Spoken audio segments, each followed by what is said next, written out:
Hello everyone, in today's video we are going to see one more video of English. So let's start. In the last video, in previous video we have done this one.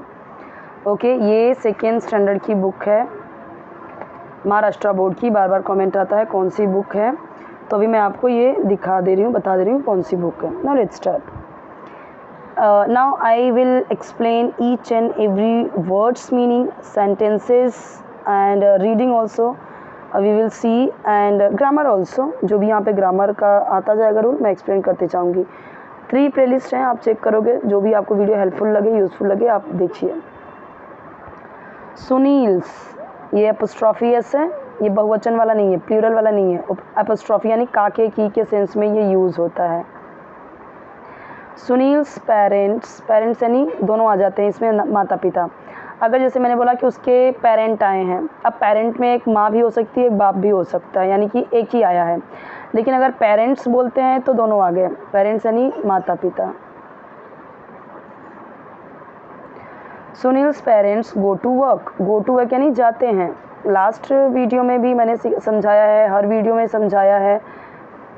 Go to work यानी काम के लिए या काम पर.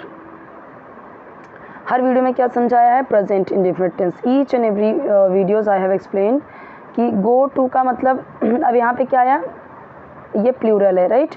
Plural के बाद यहाँ पे वर्ब का क्या आया, फर्स्ट फॉर्म आया, यानी कि फर्स्ट फॉर्म यानी present indefinite tense without any helping verb. Subject आया, सब्जेक्ट के तुरंत बाद हेल्पिंग वर्ब आ गया. कोई भी is, am, are, was, were नहीं है, ठीक है, डायरेक्टली वर्ब आ गया. ये होता है हमारा प्रेजेंट इंडेफिनिट टेंस. और ऐसे इस तरीके के टेंस में, प्रेजेंट इंडेफिनिट टेंस या सिंपल प्रेजेंट में, हिंदी में ता है, ते हैं से ख़त्म होता है. गो का मतलब होता है जाना, बट मैंने क्या बोला, जाते हैं, जाता है, जाती है. इस तरीके से ये सेंस बनेगा. हर वीडियो में रूल समझाया हुआ है, और लास्ट वीडियो में भी समझाया ही था. मैं लिखूँगी नहीं वापस से, यहाँ पे समझाया हुआ है तो बता देती हूँ.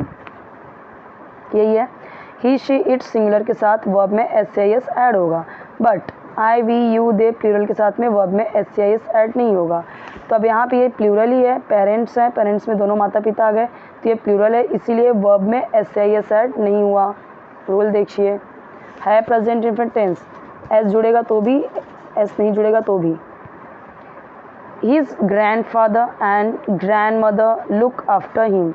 हिज यानी उसके, ग्रैंडफादर दादा,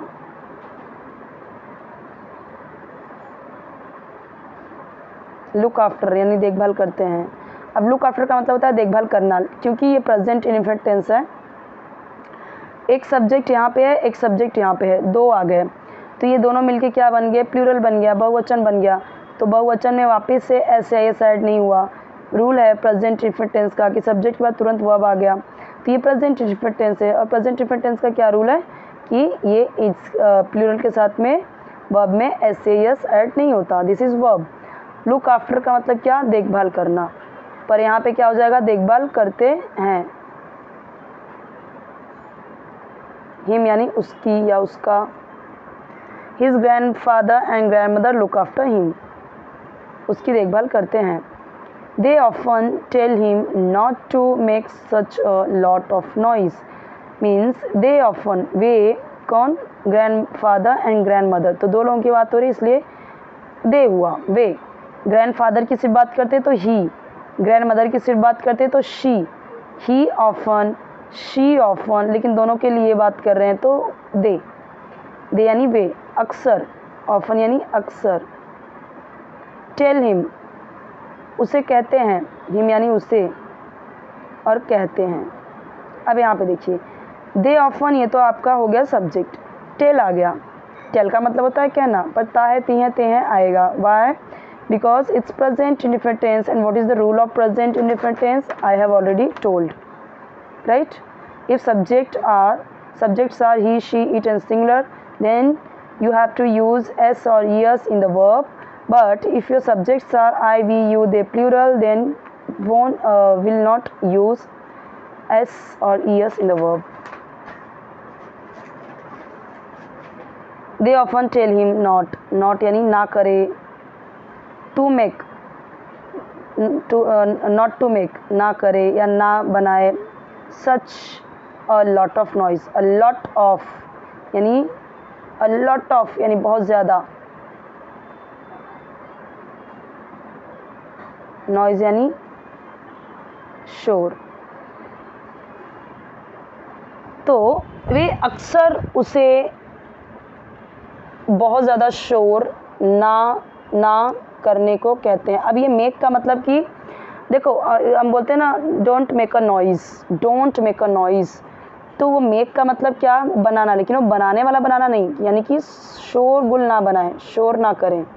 ओके, इट डिस्टर्ब्स। अब देखिए, it's again present in different tense, but here in verb what added S.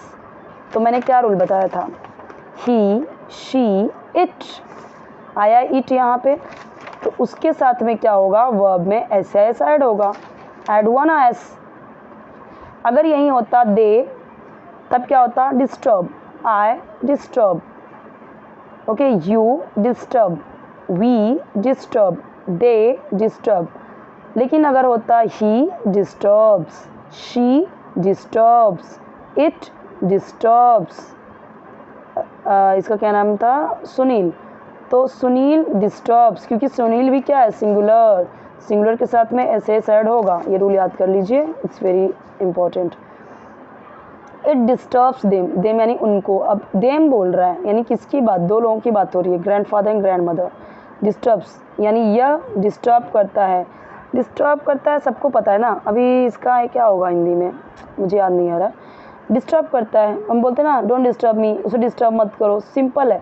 और मैंने आपको हमेशा बोला है, इंग्लिश को ज़्यादा कॉम्प्लिकेटेड मत बनाइए। जो वर्ड्स आपको इंग्लिश में ही आ रहे हैं ना, इंग्लिश में ही समझना चालू कीजिए, उसका हिंदी में ट्रांसलेट करने की ज़रूरत ही नहीं है।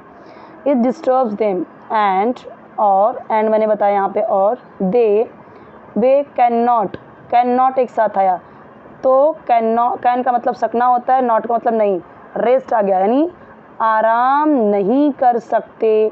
इन द आफ्टरनून यानी दोपहर में, इन यानी में, रेस्ट यानी आराम, और ये कैन नॉट का मतलब नहीं और सकना हो गया इसका, तो पूरा क्या हो जाएगा, जैसे मैंने बोला I can not write, I can not sing, मैं गाना नहीं गा सकती, मैं लिख नहीं सकती, तो ये कैन का मतलब होता है सकना, बट नॉट आ गया तो ये इससे रिलेटेड हो गया कि मैं नहीं कर सकती, क्या, रेस्ट। सो इट डिस्टर्ब्स यानी किसकी बात कर रहा है, डिस्टर्ब यानी नॉइज़ डिस्टर्ब्स। अब ये इट इस लड़के के लिए नहीं आए, आदमी के लिए यानी मेल फीमेल के लिए यानी ह्यूमन बीइंग के लिए कभी इट नहीं आता, वो ही, शी, दे, देम, ये सब आता है। तो इट किसके लिए आया है, नॉइज़ के लिए। इट डिस्टर्ब्स यानी noise disturbs them and they, और दे किसको, यानी grandfather and grandmother. Noise disturbs to grandfather and grandmother, noise disturbs grandfather